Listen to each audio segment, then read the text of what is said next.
around 15 minutes left, and before I come back to panelists with some questions, maybe if there's any question from the floor to any of the panelists, this is the time for you to either reflect on the presentations, or if you have any specific questions, please do ask.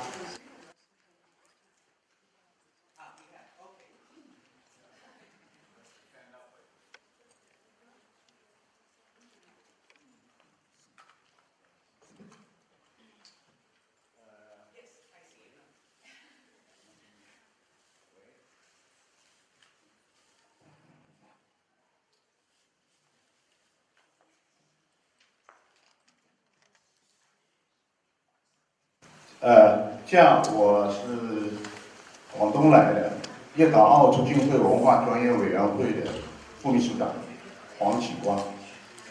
这个话题呢，我提一个问题，就是关于这个文化与这个环境的问题。那我在我的认识里面呢，这个文化就是人们的一个脑里面一个记忆可传承的就是文化。那么说呢，这个环境跟自然是一个联系的。那么等于说呢，人是环境的产物，这是我提的这个问题。那我一直呢就根据这个问题，我们做了一个创意。这个创意呢，就是昨天晚上大家看的那个印象刘三姐，这个应该是印象西湖是它的一个原生产品。那么以后呢，我来解说这个问题呢，通过创意来解决这个可持续发展。阳朔这个印象刘三姐这个品牌的创意呢，就把山水作为天幕，就是山作为天幕，3000米的那个水呢作为舞台，把当地的人文文化，比如说唱歌、对歌、跳舞、打鱼、分架，人跟天共同创造一个实景演出，通过这个创意来解决了这个阳朔的可持续发展。所以呢，我认为呢，是什么呢？大家专家刚才谈到这个可持续发展，是不是我们这个创意是可以给大家提供一个参考？我发言完了。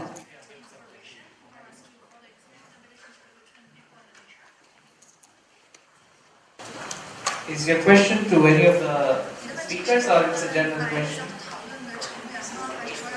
Okay, so anyone from the panel, please, would like to answer? Yeah.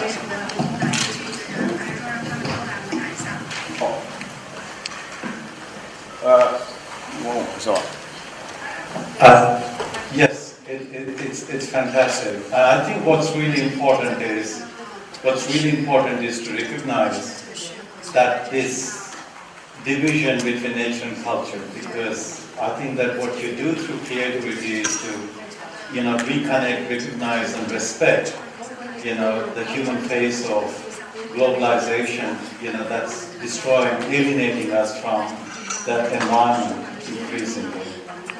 If you look at indigenous people, they always say that they belong to the land.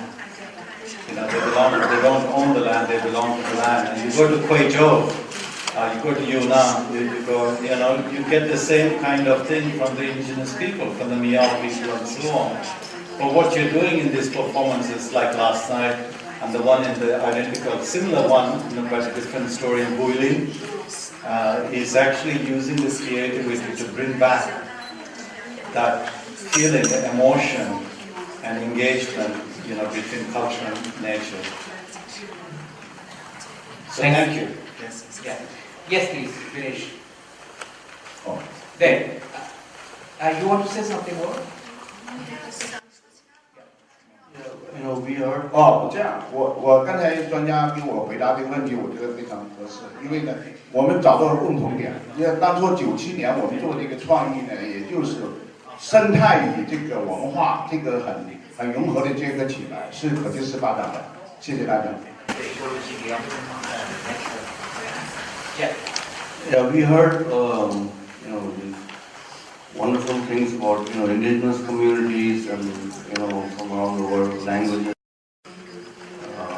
how culture gets formed in a particular face, and how all these need to be sort of respected, recognized for, creating better environment. I would like to know, I mean, how do these concepts relate to, there's another culture, the so-called global culture, in which, we want to make 60 or 100-story tower in the middle of the city to give a city an identity. It not only changes the visual landscape, it changes the cultural landscape too for city. And that's the predominant sort of drive, as the huge amount of population in Asia moves to the cities. We want to make more of these twisted turning skyscrapers, which apparently give the city new identity in the global culture. So how do these ideas sort of relate to or can relate to this predominant force?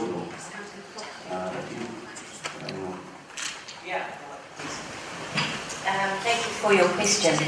One of the most amazingly wonderful things my ancestors did is to give me a very simple way of looking at the world.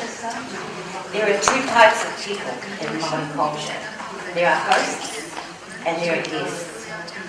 And it doesn't matter of age or anything else, you are either a host or you are a guest. When you live in the city, then you become a guest, but you still have responsibilities as a host in your own area. So you never break that link with where you come from. And you still have to be a guardian of that place and take care of it. But in the city, because you're a guest, then you have to make relationships. You have to form relationships with others in order to live well and in balance.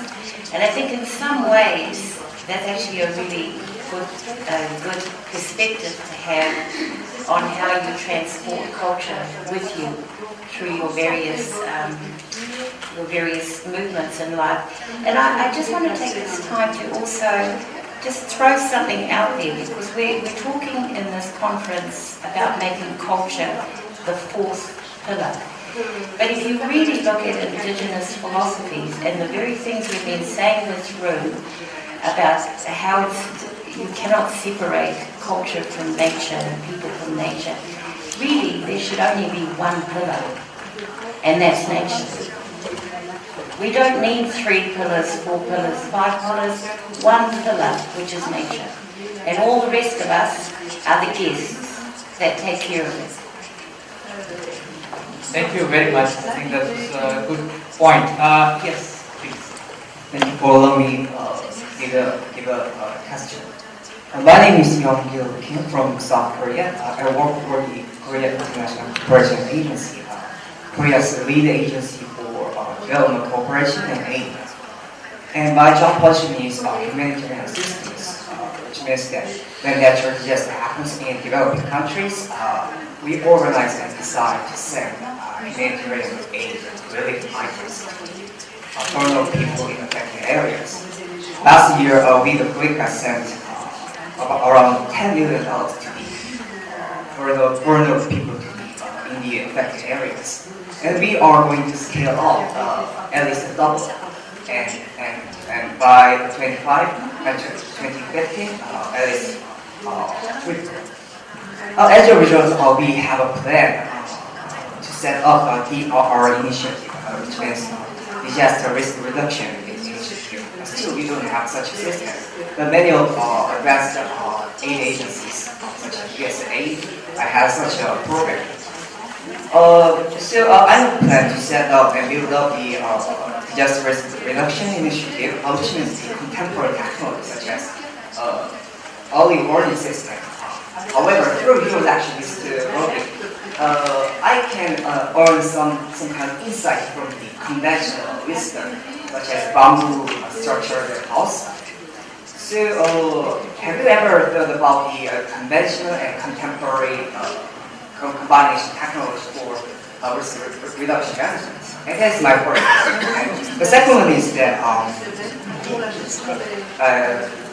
when we do humanitarian assistance, there is one international regime which is good humanitarian donors, the so-called GHD. GHD only talks about how can we save more people, how can we save more people. not talk about the heritage, culture, or something else. So here's my one simple question. If you have $1 million, you can save option one. You can save 100 people, not for the heritage. Option B, you can save 50 people, but save rescue one heritage. A or B, which will be your option and what is your rationale? That will be very important for me as a American citizen in Korea. Thank you. Thank you so much. I would like to answer your both questions, which are very important. And regarding the first question, yes, I totally agree with you, and that's what I believe in. The traditional knowledge is not a knowledge just to be from past that has to be just utilized today. I think the essence of traditional knowledge is that it has always evolved. It has always been, people have been experimenting with it, using whatever resources were available. So it's wisdom that has come over time. And it has not got, and the problem is if you think of it that it has stopped at one time, then it's a problem. But if that wisdom continues, so you keep on experimenting on it, then the wisdom survives. So I think that is the way we would think of traditional and contemporary knowledge to come together. It's not about picking one or the other.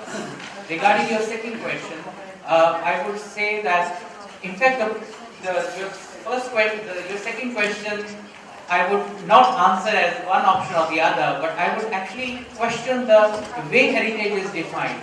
Because in the definition of heritage, people would not be out of heritage. People are actually part of heritage. And so when we bring people in heritage, actually we are not saying whether we save people or we save heritage. We are actually saying that by saving heritage, we are saving people. So it's about saving people, but we are looking at the dimension of culture as an important component of people, which is not just limited to life, but also they connect to the environment. So I think it's about looking at life in a more holistic manner, rather than just looking at it as something to be saved. Yes, you had a question. I'm sorry, you were out of my vision, so no problem. I'll make myself notice it, don't worry. My name is Gudrun Hardiman. I'm the Cultural Councillor of the Austrian Embassy in Beijing. And my question is, in relation to the environment sustainability, I'm not talking about nature, keep maintaining no pollution, etc., which is a very topic here in China. My question is more related to Mr. Bartley's comment. Every child should be educated in their ancestors' spirit and culture. Many of us, of course, know which troubles we have in Europe. We always complain about immigration, we always complain about everything, like Mr. Gala says, he's an Indian living in Denmark, educated somewhere. No, this is not how it should be. But how it should be identified. My own children are bilingual. I don't know where they belong in different countries around the world. I'm neither Austrians nor British, what are they? Anyway, but the question is, personally, I do think that a government should not force people to assimilate in a country and should not indoctrinate the culture of the receiving country. What would you advise a government how to deal, how to educate children? Because I find unless they know their own mother tongue well, they cannot learn the language of the receiving country. I think this is basically to the entire panel, from the linguistic side to the basically to anybody, whoever would like to answer. What would you advise the government to do? Thank you. It's a good question, and I think I'll ask Mr. Siddiq and then Mr. Marietta. Maybe you can reflect as well. So first you. One of the things that we need to recognize is that knowledge, the compartmentalization of knowledge that we now use as a part of our education, I keep using the word is artificial. One of the things I say to students in Jamaica is that if you go to school and you do languages and you do history, people think you don't know science. There is a compartmentalization of knowledge which is not right, because if you go further back, Leonardo da Vinci and all of those persons, some of the greatest scientists were the ones who composed music, were the ones, which is probably why music is mathematically written, because it was created by mathematicians. And so knowledge is knowledge. And the more we learn, we talk about the hierarchy of knowledge. So we should not have traditional knowledge and then contemporary knowledge. But what we should be teaching our children is all elements of what is knowledge. Because knowledge exists. It evolves, it exists. So, and that is the search for the ultimate truth. That is knowledge. Now, how knowledge relates to culture and identity is where I'm saying that there is a need within that universe of knowledge to create education systems that understand the importance of having individuals link into the knowledge systems of their ancestry. And that ancestry may not be necessarily singular. Your I play around with my ancestry a lot. I go to the UK and I play around and I tell them I'm British. Because I didn't ask the British to come to Africa and take some of us down to there. I have a Trafalgar Road in Jamaica. I'm British. But I also have Ocho Rios, so I'm probably Spanish. And I have African concepts as well. So I do that a lot of times because I want people to remember that when it comes to cultural identity, we're not talking about any pure culture. We're talking about our floating cultural identity that grapples with and that takes from a variety of beginnings, a variety of leanings, a variety of extractions. And whenever we take from those extractions, like in Jamaica, we'll say I eat roti and curry a lot because of my Indian heritage, and I love that. And then I eat yam a lot because of that, and I love drinking tea. Well, I've not yet liked coffee, but I like tea. So I guess that's being British. What I'm saying then is there is a need, therefore, in education, if we're going to bring up children properly, that cultural education will promote peace, harmony, and will also promote environmental appreciation. It's interesting that when we talk about environmental appreciation, most of us go back to indigenous cultures. I was listening all along and realized that when we talk about environmental sustainability, we don't talk about modern America or modern Britain or modern Europe. We're always going back to indigenous peoples, which tells us that something is wrong with where we are, and we just need to say it. And the last thing I want to say is, you cannot develop public policy, not in education or any other element of public life, without memory. Too many of us have created public policy without memory.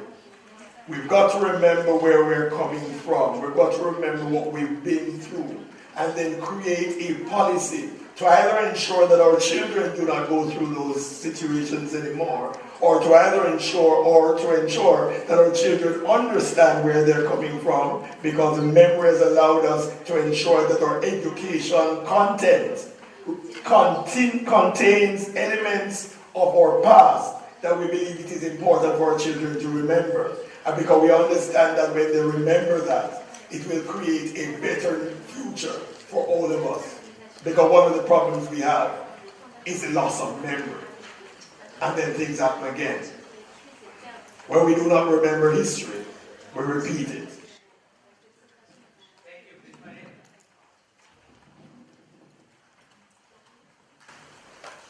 Alors, j'étais en train de penser, lorsque vous avez commencé à parler, j'étais en train de penser que tout à l'heure, pour vous faire très très vite, je n'ai pas parlé des langues créoles. Et le créole, c'est extrêmement important dans l'histoire des langues de l'humanité, puisque ce sont les langues les plus récentes, ce sont les langues dont on connaît parfaitement la naissance, disons, et qu'elles sont extrêmement jeunes et extrêmement vivantes. Quand on pense aux langues régionales de France, par exemple, on constate que parmi les langues régionales de France, les seules qui soient vraiment vivantes, ce sont les créoles. Donc c'est vrai, c'est peut-être vrai aussi pour la Jamaïque, mais je ne sais pas encore, je ne sais pas assez bien pour la Jamaïque.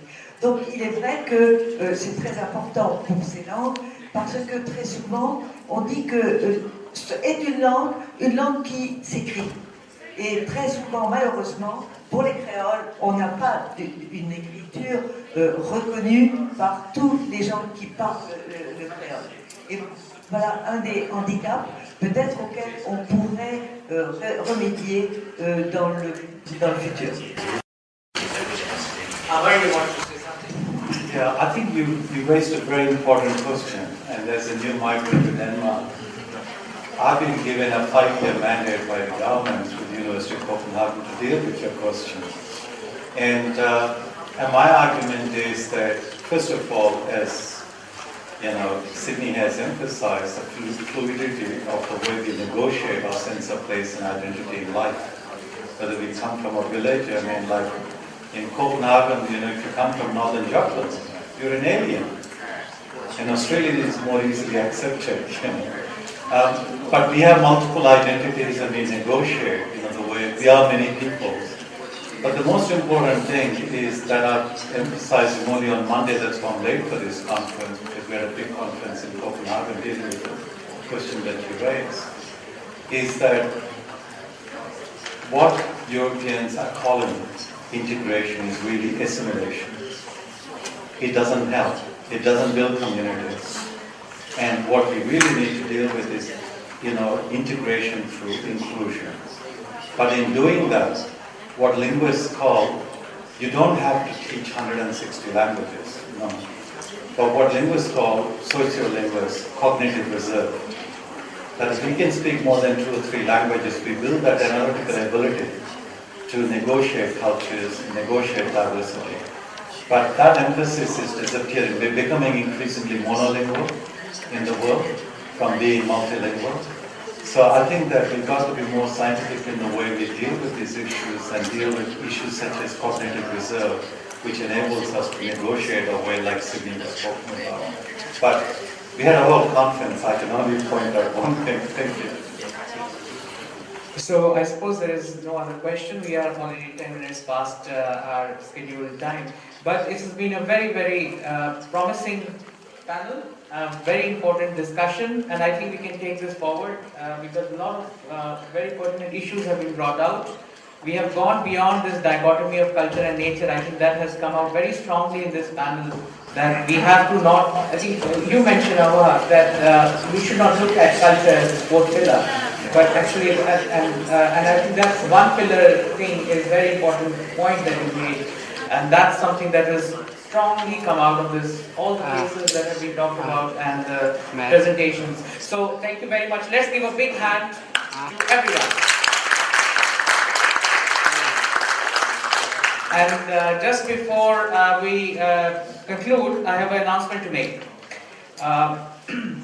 Just after the present session, like from 6:30, we will offer you, from 6:30, we will offer you a drink in the Diamond Room, 3rd floor, to present the experience of the MDG Achievement Fund for Culture and Development, with a presentation by Francesco Bandari, UNESCO Assistant Director General for Culture, and Sara Ferrer Olivella, MDGF Secretariat. And there would be also a joint video message of Helen Clark, the UNDP Administrator, and Irina Bukova, UNESCO Director General. This is going to be at 6:30 p.m. in the Diamond Room.